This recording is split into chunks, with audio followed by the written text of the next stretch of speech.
တတိဆောင်မရှိတဲ့သူတွေဘူးတဲ့လက်မထည့်ရတယ်ငါထည့်ပြမှာကြည့်နေဘာဖြစ်လဲကြည့်ဘာဖြစ်လို့လဲရှောက်ရေးထားတာတွေပါ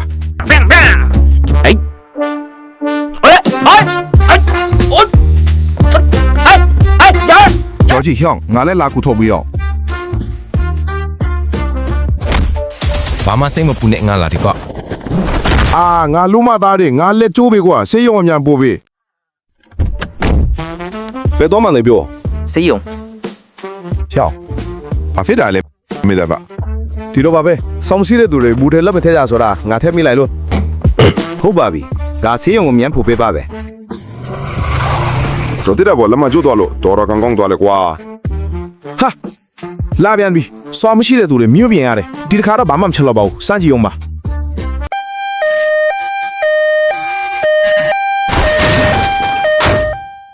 ဒီတစ်ခါရောဘာဖြစ်လာပြန်မလဲငါလုံးမသာစော့မရှိတာကိုခဏခဏဆန်းနေတာအားနို့ငါအဖြစ်ကိုကြည့်ပါအောင်ကွာမင်းပြောတာမယုံလို့ငါလည်းစမ်းကြည့်လိုက်ခါ